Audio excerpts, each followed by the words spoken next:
Self-Consciousness, a Hitch in Your Giddy Up. This will be a fun conversation looking at self-consciousness and what role it plays in your life. So Cherie is a coach and a consultant to business leaders, teams, couples, and individuals who want to live a more richly connected life with more resilience and creative potential. She teaches people how to eliminate struggle from their lives. All right. Well, thank you everybody for showing up for this conversation. So it's great to see all these familiar faces. So thank you. Thank you. So my topic today is on self-consciousness.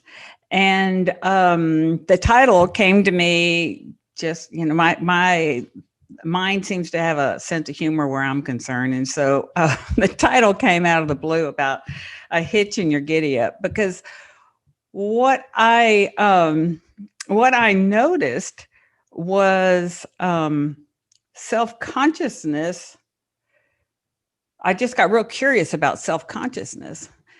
And so before I launch into what it looked like for me, I would love to open the floor and for you to speak freely about what self-consciousness looks like to you, or how it might show up in your life, and how you would define it.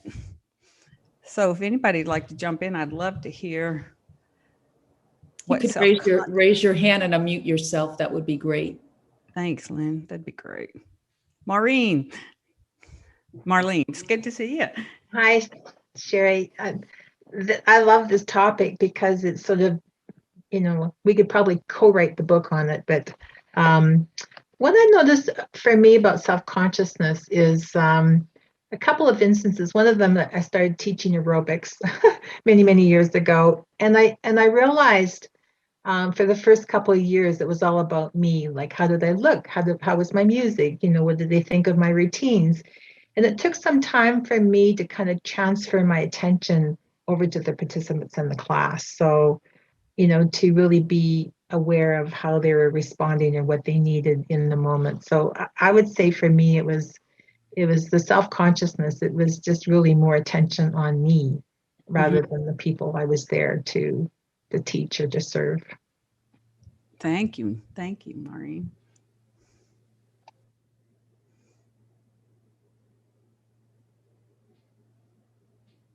Ellen has her hand up. Hi, Cherie. Hi, everyone. Self-consciousness, like I think about it's this rush of discomfort and this like backpedaling feeling or fixing, like it just feels like a rush of get me the F out of here.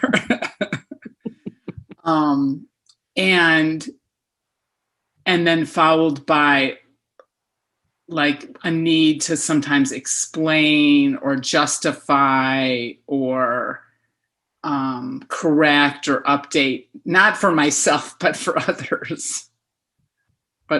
So I had a very, very recent intense experience in a very large public setting. Yes, just yesterday. Some of you were probably there. And I just also want to say, like, I saw how captivating it was to get in it and to go over it. And I was like, well, I know what's going to happen if I do that. I know I'm going to feel worse. Why don't we just come back into the moment and see what happens? So it may have been more than what you asked, but I was compelled to do that. No, I love hearing how the topic of self-consciousness rests on people's minds. Anyone else? Thank you. Thank you, Ellen. Thank you. Yes, Monica.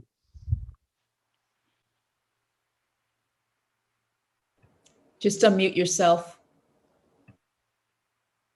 Okay. Well, I'm teaching art again. It's like creativity and well-being. And I think when we do classes where people get in awkward positions because I'm sort of bringing to learn to draw is sort of getting past what they think they can do. So it's always an awkward space, but I think it's very valuable to, so being self-conscious is kind of like being awkward. So that's what I'm teaching, but I'm learning as I, but even the fact that I'm teaching again and I'm exhibiting my art, I asked for help, and that helped me get over the hurdle of, but it's really good for me to, I don't know, but listening to everyone sort of encourages me, all these webinars to be aware and that it's okay to be self-conscious, but we all hinder ourselves by not jumping over that hurdle to have a new experience, even if it's goofy and like Ellen, or I think that's, even if it's kind of awkward, I think that's even getting used to feeling awkward, and not make, it's that having that experience sort of and not being afraid of it. Anyways, thanks for letting me talk. Thank you. Thank you. So that was, please, Kenrit, I'm not sure I can say your name right. That's all right. Kinneret. Kenrit, thank you. Yeah. I can see that it comes up. A friend of mine asked me to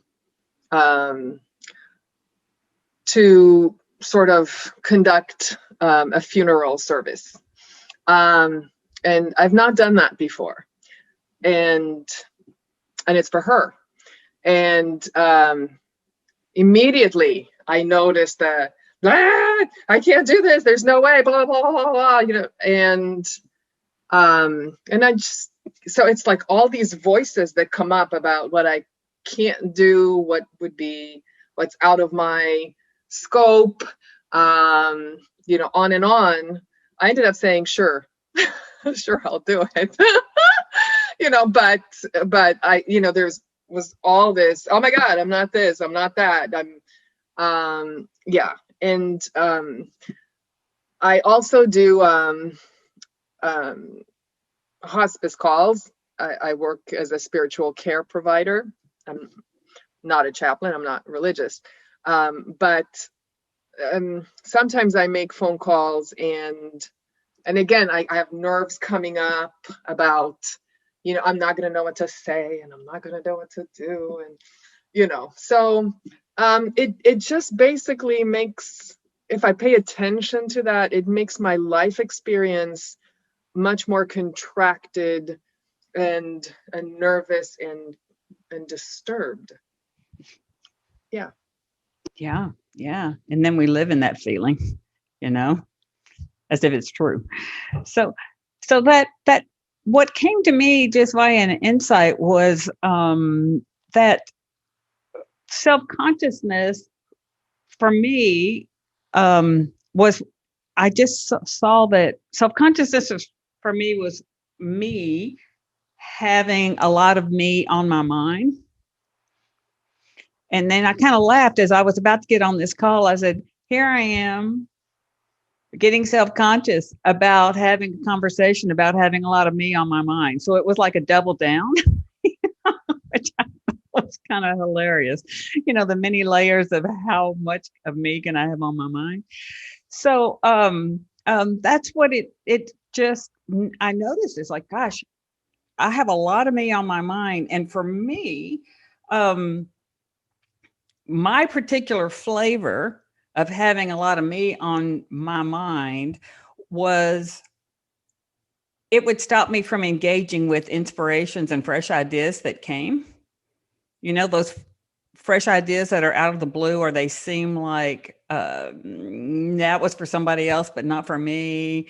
Or, these things that are, I call it pure inspiration, because you're like, no.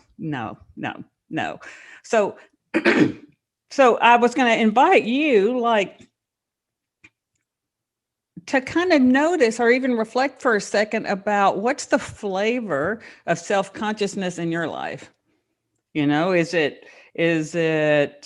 just if we can get onto our own flavor, or even invite awareness into what's the flavor of my self-consciousness, whether it's doubt, or how am I doing, or how's that going to work, or noticing if you're like incredibly sensitive to the opinion of others, or totally concerned with feeling vulnerable. There's a limitless number of ways you could experience self-consciousness, but I think it's a great opportunity to kind of check in and see, depending on the situation, who knows, it could have different flavors, but for me, I saw like kind of a dominant flavor of don't do it, don't engage, because I couldn't either control the outcome, or what if it was a total failure? What if I put the energy into it and it flopped, wasn't well received, all these kind of things. But what happened was I just noticed that self-consciousness was a whole lot of thought that I didn't see as thought. It kind of felt like it was so subtle that it really felt like this was a feasibility study in real life. That it was really life giving me feedback on engaging with the inspirations that were coming. So kind of like in this moment, when you reflect on your own self-consciousness on any particular situation, and I'd even call Ellen out just because it was fresh from yesterday. Ellen, if you just shared kind of like what was the flavor of, for you, what was the flavor of yesterday's self-consciousness? Can we rewind and edit me out?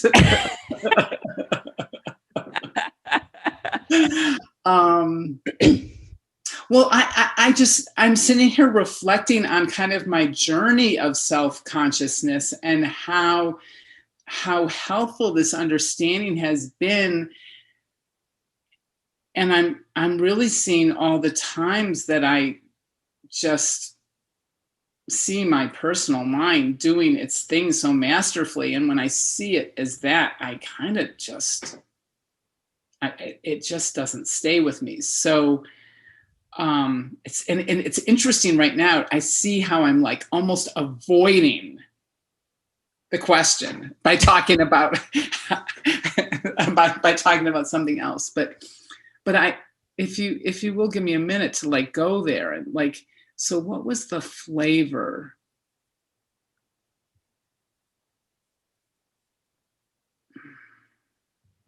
of discomfort?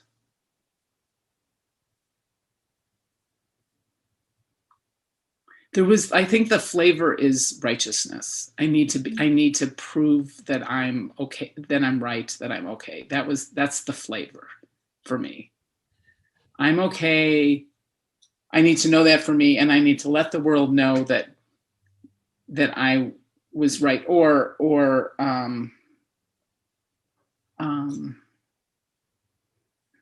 is that true? And I'm like, that may have been true in the past. I don't even know if it's true. Like, I think I also had a flavor of like humility, like, but in a sweet way. Like it was like, oh yeah,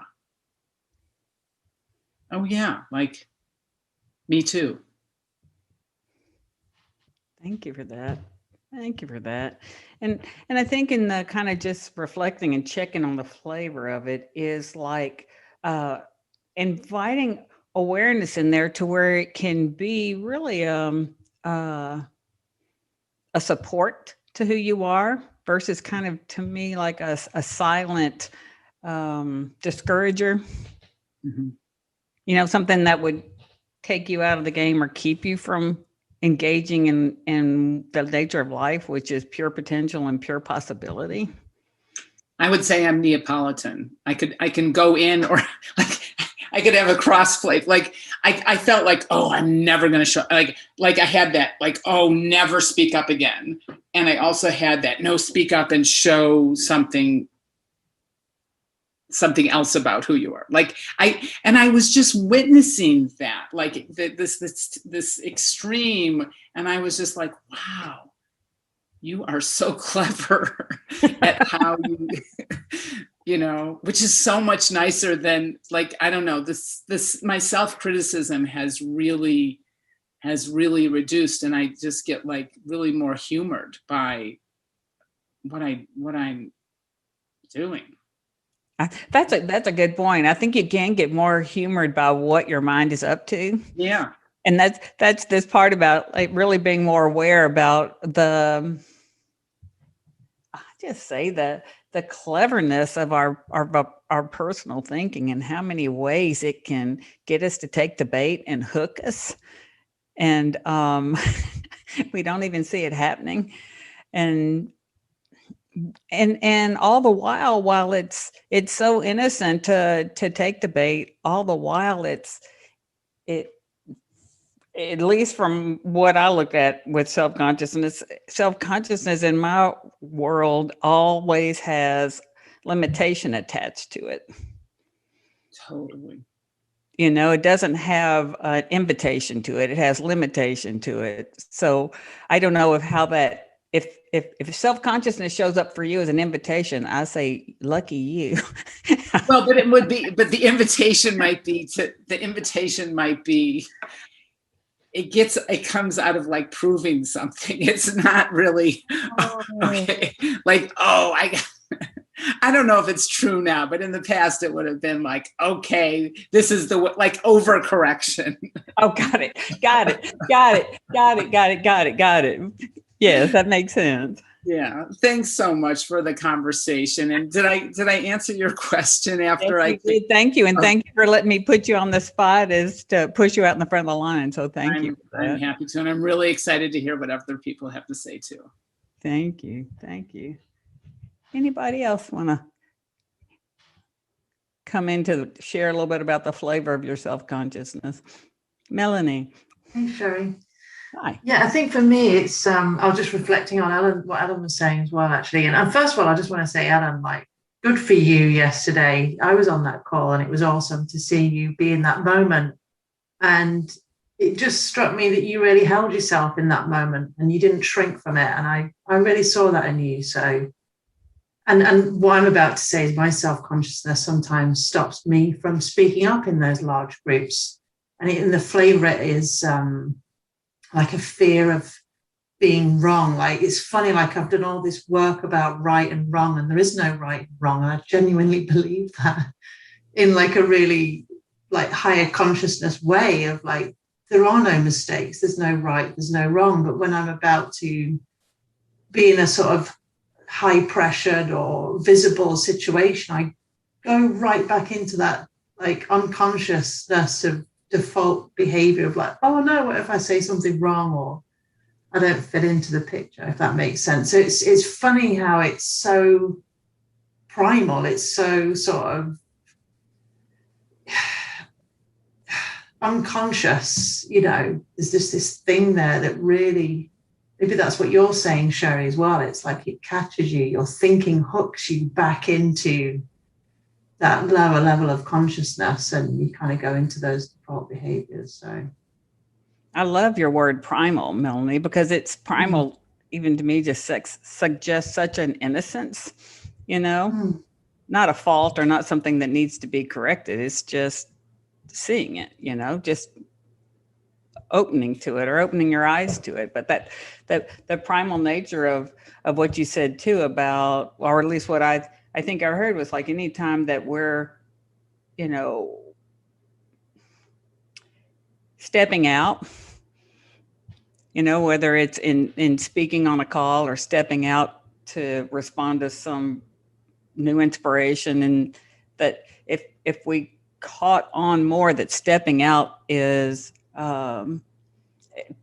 easy enough to evoke insecurity, because we're stepping out on a allege that we don't know exist. You know, I mean, so we're stepping out, and if we get more aware, more comfortable that insecurity is just part of stepping out beyond what's known or familiar, then maybe that assuages some of that primal instinct to retreat, Retract. Yeah. retract. Yeah, kind of like, I always like that visual of a turtle head, you know what I mean? Like, coast has to be so clear for a turtle to poke its head out. And then if it's the slightest little rumble of something, you know, so then to me that's equivalent to like the slightest little bit of insecure thinking or doubt that seems real, you know, it all goes back in the shell and rethinks it for a good long while before it comes back out.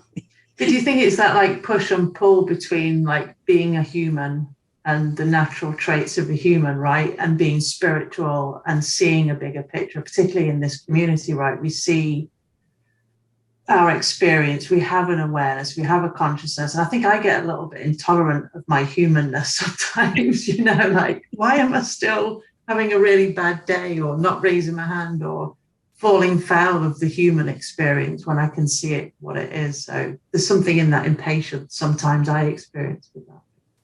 Oh, totally. That, you know, somehow I got in that line thinking, you know, the more I know, the less I'll have to experience, you know, humanness. Yeah. and then I was gravely disappointed when I didn't get a hall pass for, you know, the human part of it. It was like, oh no, it just comes on double at that point. So no, it makes perfect sense to me. Anybody else want to share about their? I'll chime in. Hey, Stephen. Yeah, I've been stricken with that malady of self-consciousness myself. I have been in settings where I knew that it was competent. I knew that it had something to say, but would be hit by this notion that somehow I would not be able to say it well, that others might judge me. And I mean, to the point where I would almost lose. I remember wanted to ask a speaker a question, and it was like I was losing my breath, and I could not even complete my sentence because of the self-consciousness. It wasn't because I was incompetent, it's just that I had this notion, this feeling that somehow I wasn't good enough. So yeah, I have had that. Yep. That's a great flavor to get on to. I think that's a great flavor to get onto, Stephen. I also think another one that's such a great flavor to get onto is the notion that if you're a complete and total fraud, and if they knew who you really were, you wouldn't have a friend in the world, or there'd be no one to have lunch with. You know, I think that one is so funny. Where somehow the more you kind of relax, the more you think you know nothing and you're a complete fraud. But that's another, to me, flavor of self-consciousness that seems to be pretty prevalent across the board. And it seems real, you know? It seems so real. Yeah. Anybody else? Lindy Lou. Pushing the wrong button. Yeah, definitely the whole fraud thing. And also, what comes up for me is, well, I don't know. But what I noticed, because this actually happened to me this morning, and I said, well, so what? I mean, I was just flabbergasted. And, you know, I started criticizing myself, and I said, well, that all sounds so familiar. I thought it was a big gift, you know. And so that's how it comes up for me. Well, I don't know. I don't know what to do. I don't know, you know, I just don't know the next step. Mm-hmm. Mm-hmm. And well, I mean, yeah. And the humor, I'm starting to laugh at myself, not like in a derogatory way, but the human part, you know, just think it's funny. As opposed to, oh my God. But I think advancing age is very helpful in that sense, because I've, you know, I've run into it before. But what could happen to me if I didn't know? I could find out. Yeah. I love that. I'm thinking that the notion of advancing age is kind of could be the antidote to self-consciousness, you know, in the sense of like, well, if not now, when? You know, my clock might be ticking. So maybe I can just get over myself or get over my thinking about this and do it. So I think I love your quote, advancing age. So, which is happening to us at any age, but it's not exactly have to have a number associated with it. Yes, yes. And thank you for inviting me. Sorry. Thank you for inviting me. This is just a total treat. Oh, thank you, Linda. Thanks for coming. Yes. I noticed definitely a flavor of, you know, if at work, if I make a mistake, but I haven't been sensitive enough. I said something and someone hurt, you know, or took it personally, you know, whether as a coach or as a spiritual care provider in hospice, or I asked the question that they are not comfortable speaking about and they let me know. I notice immediately I have a, you know, this thing, you're such a novice, you know, you've got so much to learn. Gosh, your skills are like terrible. I mean, you know, it just, you know, that's where it goes. How could you be this insensitive? So no, that's great. And I think even that the like even reflecting on this is self-consciousness on my part, but you think about the hot topics of death, you know what I mean? And all that you could say wrong around that, or all you could say wrong about so many things, but how some topics seem to be a hot topic and we don't have the words or even know how to talk about it. Or I might ask something, you know, and say the word death and the person might just have such a big reaction. I don't want to talk about that. Mm-hmm.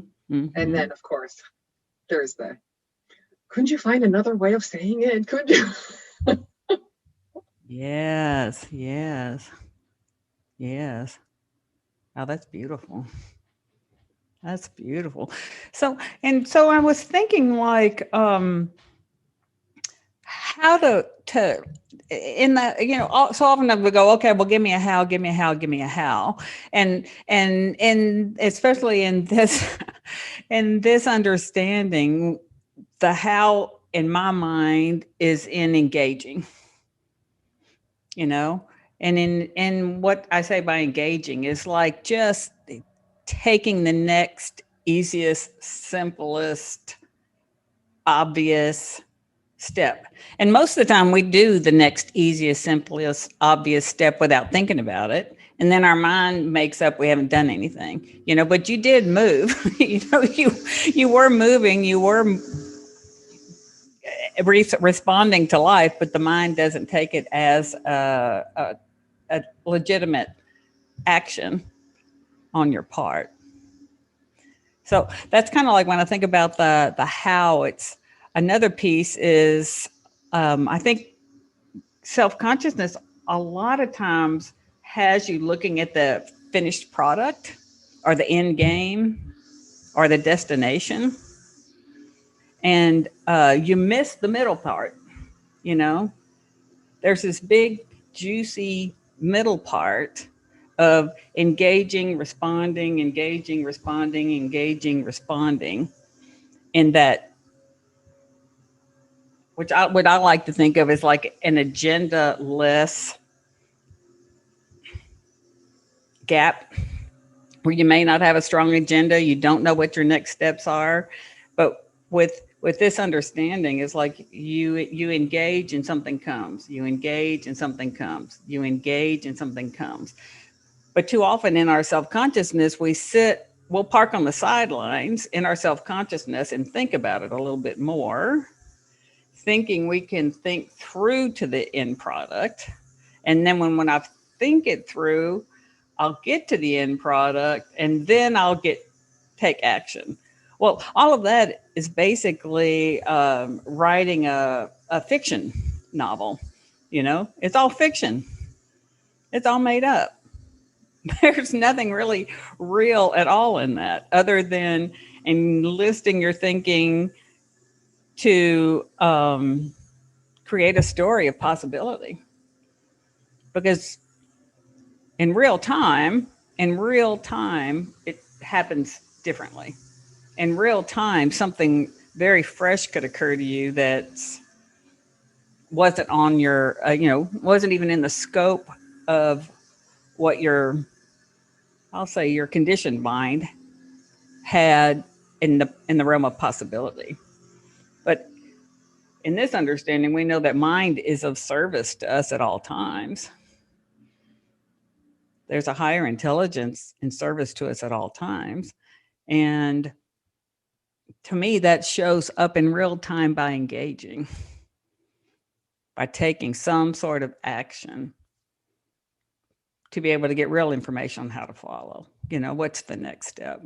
Otherwise, it's made up. Otherwise, we do a lot of, to me, sitting the bench, waiting for conditions to be right to engage with anything. How does that sound to you? Does that sound real and true? Does it sound ridiculous? Thanks, Ellen. Hi. Can Hi. I speak? Yes, please. I didn't put chat or anything. Well, what I'm going to recently is seeing that it was a thought. It's a little tricky. It's like getting in before the thought. Well, that I hope to do. But just say, it was a story, a very short sentence, but I told myself and I listened. And then I followed instructions. Mm-hmm. So, that's kind of what I'm trying to see. Well, where did that feeling come? Well, okay, it's back to that. Where did that feeling come from? That's so hard to do sometimes. But it is listening to the feeling, but it's tricky. Because then you try to unravel it and then it gets even more complicated. Oh, yeah. Yeah. It is simple, but let's get it simple. Exactly. But I guess listening to the feeling is the simplest you can get. I like that. I like the idea too of, or at least it looks this way to me. Y'all tell me, but if it looks complex, I know I have taken the elevator to the top of my head, that I am all up in my head about it if it looks complex, because somewhere out there's a very simple reality around the situation, but my mind just doesn't let me see it at that time. So if it feels complex, when it does wake me up, it's like, oh, okay. Okay. Oh, great. Yeah, thanks. Yeah. I think that in that little piece too is, if we could, kind of take our eye off of what we believe to be the destination, because even if the desired destination is made up via today's thinking. So but you notice that once you really engage with something, more times than not, it turns to be a bigger experience, a more real experience, a greater experience, something that happened because you engaged that brought you something you couldn't have imagined. Mm-hmm. There might have been a richness feeling, a connection to it. Who knows? But in the engagement, it's great to have a target. But I say in that place of like, you might have a target as a starting place, but to fall in love with the process of playing with this target and leaving it open for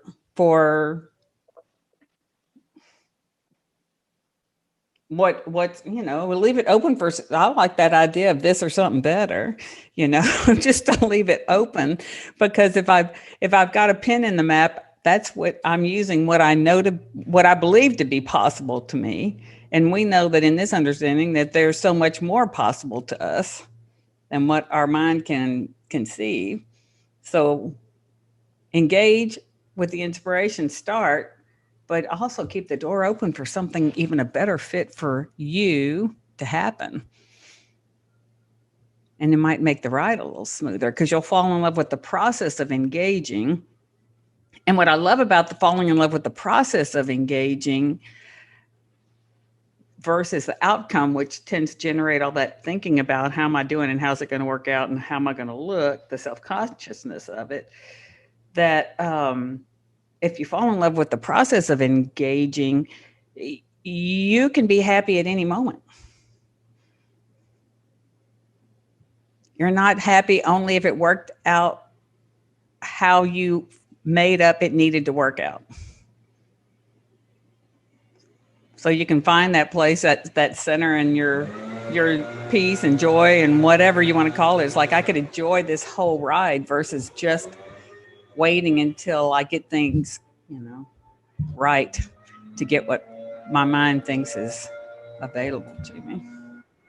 Listening to George on Discovery, I think he experienced and then he spoke to the process. I really like you saying process.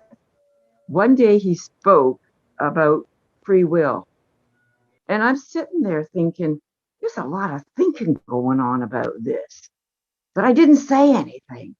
But then I was in a group and George was in the group. And I said, well, isn't free will like, you react and then you pause and then you reflect. Like there's a choice.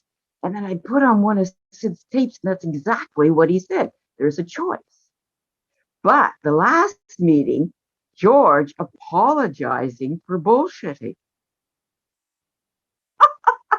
But he was in the process of discovering that he had bullshitted. And I saw his bullshit, but I didn't say anything because he's George. But I kind of thought we're really struggling here. Like it's a lot of work to figure out what. Anyways, then he told a wonderful story about being called to work with hyperactive children. This is early in his development. And they were really hyper. You went in, it was like so noisy, and he couldn't teach.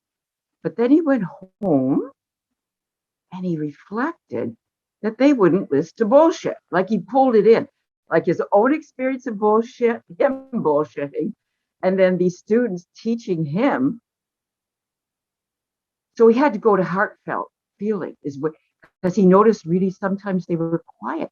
So he had to study this, he had to process. And then as he reflected and processed, he went in again and he took a mentor, and the mentor says, we can't do anything here. It's just noise.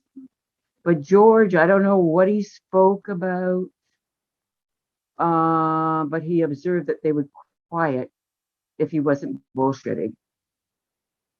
So that was low. I had a real huge learning from him being honest. Oh yeah. Yeah. I mean, and that's one of the things that I admire so much about George is that he's a great teacher of me of how you can live with so little of yourself on your mind and just show up and be real. He really shows up and he's himself, and he, from the outside, I don't know what's going on the inside, but on the outside, he just doesn't look like he has a lot of him on his mind. And I find that very inspiring.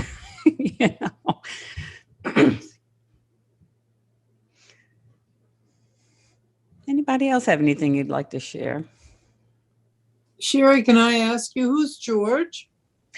George Pransky, who is... yeah, you've given me some of his tapes. Okay, yes, okay, thank you. The Relationship Handbook. Yes, okay, thanks, Angel. You're welcome. I'm listening to myself here throughout from the very beginning. I've been so self-conscious, wanting to put up my hand and then putting it back down. And I'm thinking, oh my goodness, this is so interesting that we're dealing with this subject. And for me, it happens a lot of times and it results in withholds. But very interesting, Cherie, that you talk about this outcome that is created by the mind. this desired outcome, that then one doesn't even take the first step. Because I'm thinking of a small place where it shows up, like right now in my country, in my community, people are really struggling, as there's a lot happening here and lots of losses, etc.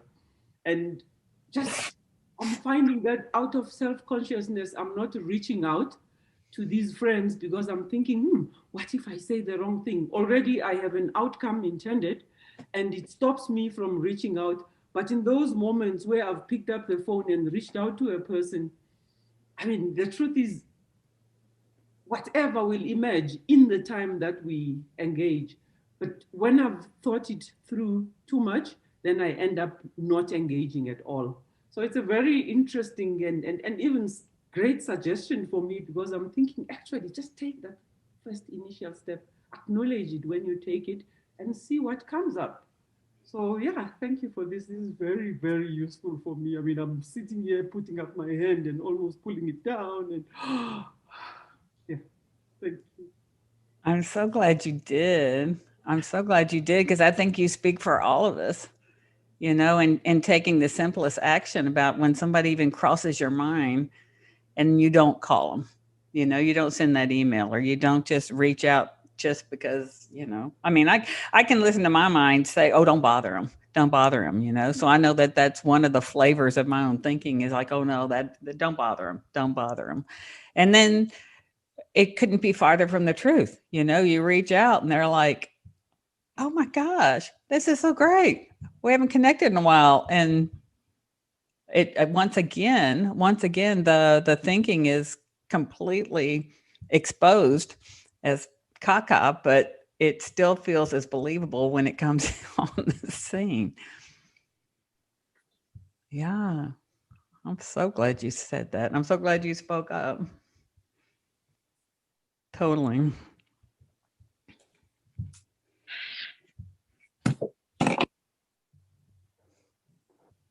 Anybody else have anything that's come to mind on this? Just the self-consciousness, just the role it plays in your life, that it doesn't look like thinking, you know? It looks like life giving you feedback.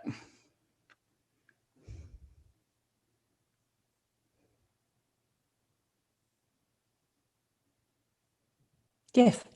A curiosity that is evoked, though, for me, is could it also have a characteristic of serving us, in the sense that perhaps we then would be measured in how we engage and not just throw ourselves in there. And I don't know, I'm just. I think it's worth exploring, because it feels to me like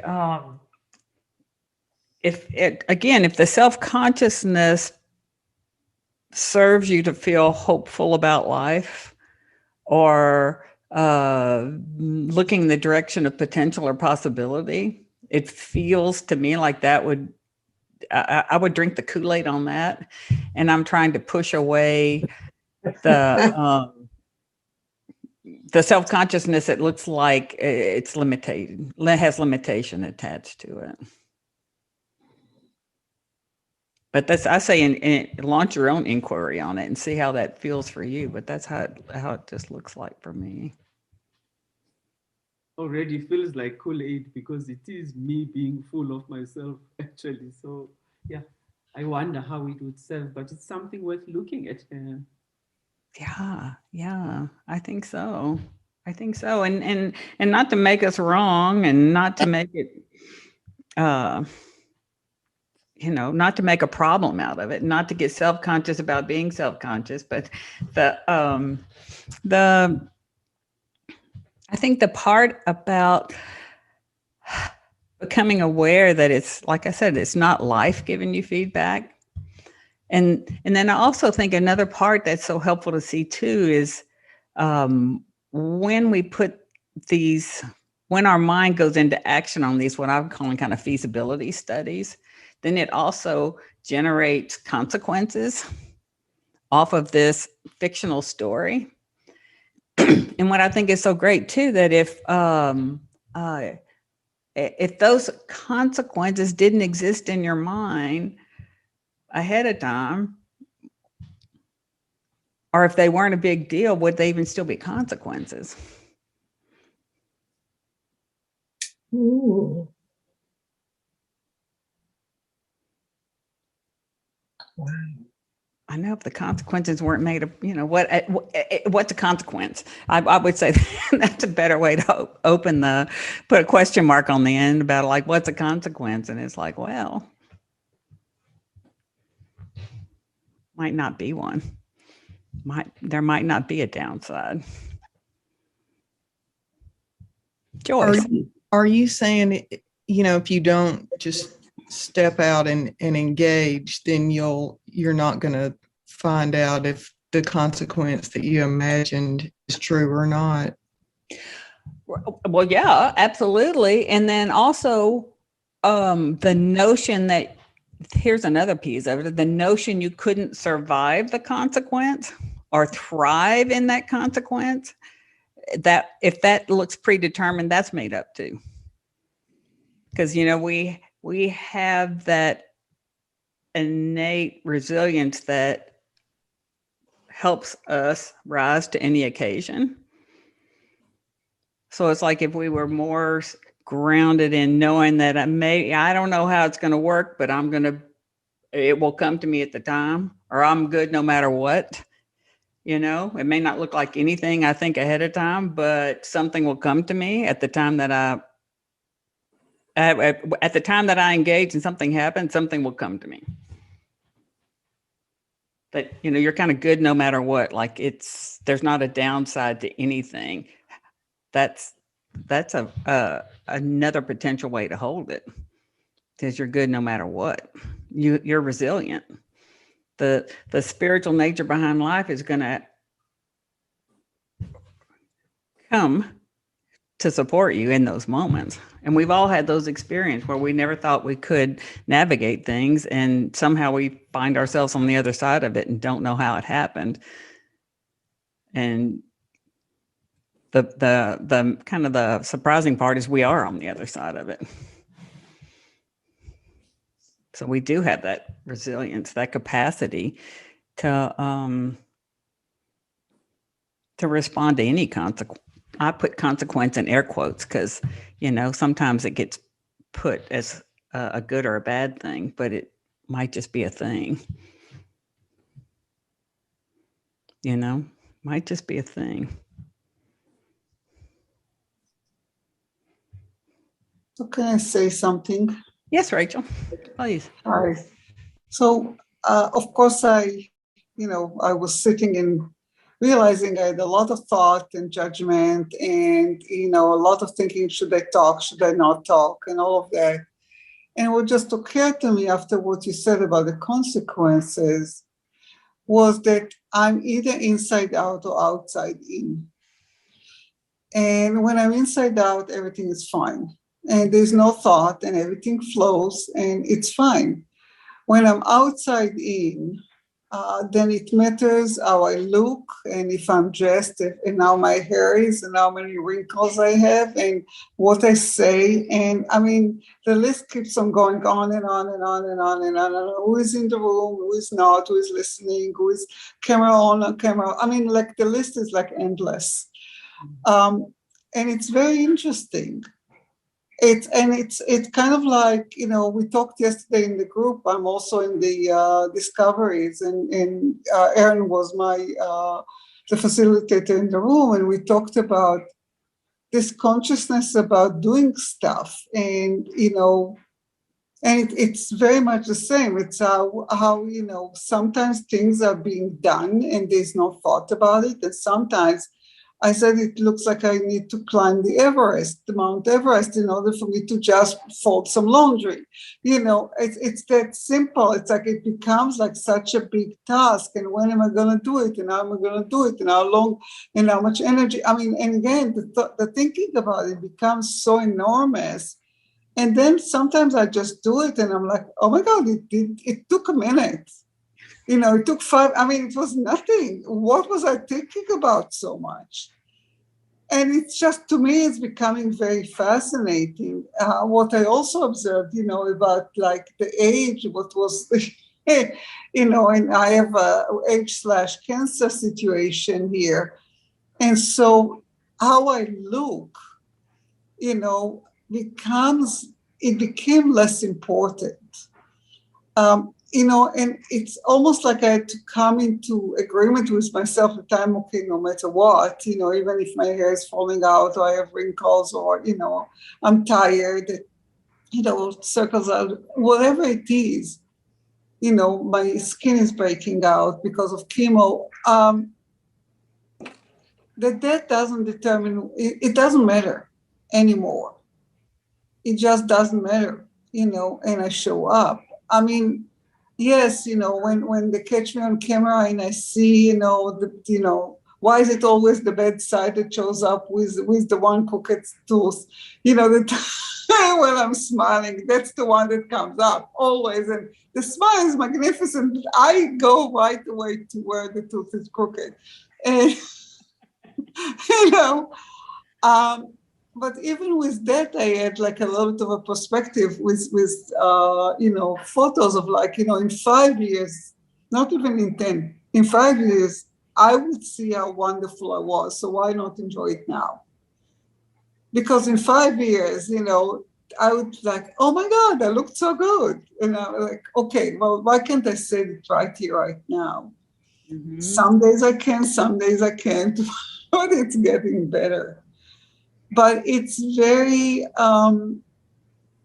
it's part of our human experience. And I know that in the past it had some significance. Like we were taught that there was some social thing of you need to respect, and you don't speak up in school unless you know. And we were ashamed, and I'm sure most of us, my age and older, were ashamed for not saying the right thing and answering the right, answer in school. And so it's a learned experience that is in the past. That is totally in the past, but it's so like when you said about the flavors, I'm like, well, let's say all of the above plus. It's very much circumstantial. It's very much what is the environment, what is the event, but it's more important to see that I'm reacting like that. I'm not responding, I'm reacting because I'm not inside out. Mm-hmm. I'm tired, I'm upset, I'm, hungry, whatever it is, that I'm not in my center. I'm not in the true self, connected to my true self. And so the old self, like I like to call it, the old Rachel shows up, and it's not pretty. It can be really challenging for everyone, me included. Yeah. So that helps like I said, I hope it helps to be curious about the flavor, because that's all that it is. That's all that it is. And not to let the flavor distract you as truth. We all have it. It's all innocent. We all have memories. We all have concerns about the future, but that's all that it is. It's just a flavor that can, flood your sensory system, give you butterflies in your tummy and everything else, but that's all that it is. That's all that it is. It's not true. It's not life giving you a dose of truth.